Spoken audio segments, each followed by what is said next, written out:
corruption is a persistent challenge in Pakistan with significant adverse implications for economic development. Page 11. یعنی کہ corruption کی جو قیمت ادا کرنی پڑتی ہے وہ ہماری معیشت کرتی ہے، اور وہ ایک ایسا چیلنج ہے جس کا کوئی حل پاکستان کی حکومت نے نہیں ڈھونڈا.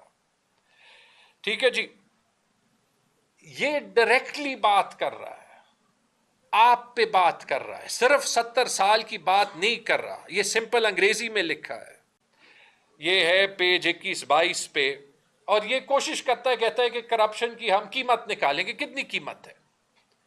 اور کہتا ہے کہ یہ تو ہمیں کوئی ڈیٹا نہیں دے رہا تھا، لیکن ہم نیب کی اپنی ڈکلیئر شدہ ریکوریز کو جو ہے وہ استعمال کر دیتے ہیں کہ وہ 5310 ارب کہہ رہے ہیں، اور کہتے ہیں کہ وہ 5310 ارب صرف ٹپ آف دی آئس برگ ہے کرپشن کا.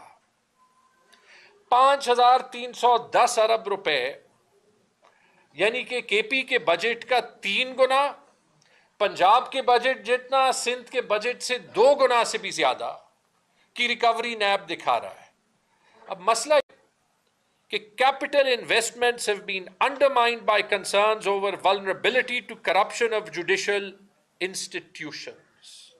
پیج 25 پیج 26 کہ پاکستان میں انویسٹمنٹ کے لیے رکاوٹ ایک یہی ہے کہ انویسٹر اس بات سے ڈرتا ہے کہ جو آپ کے جوڈیشل انسٹیٹیوشنز ہیں وہ کرپٹ ہیں. کہہ رہا ہے، اور اگر مانتے ہیں تو آپ اس کے بارے میں کیا کر رہے ہیں؟ دوسرا کون جو ہے وہ کرپشن کو ٹھیک کرے گا یا نظام کو ٹھیک کرے گا؟ جوڈیشری. جوڈیشری کے بارے میں یہ کیا کہتا ہے؟ یہ کہتا ہے، یہ بھی پیج 12 پہ، a judicial sector that is organizationally complex is not able to enforce contracts due to problems with efficiency, antiquated laws and the integrity of judges and judicial personnel.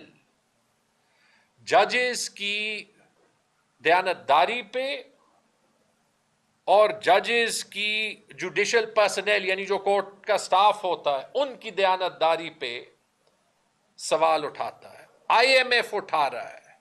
آپ اس پہ چپ رہیں گے؟ یاد رکھیں کہ یہ رپورٹ کمیشن کی تھی حکومت پاکستان نے. یاد رکھیں کہ یہ رپورٹ آج کے حال کی ڈائگنوسٹک ہے. ڈائگنوسٹک یہ کہ اس کا مینڈیٹ یہ تھا، اس کا سکوپ یہ تھا کہ یہ بیماری بتائے ہمیں کہ گورننس میں اور کرپشن میں کون سی بیماریاں ہیں. یہ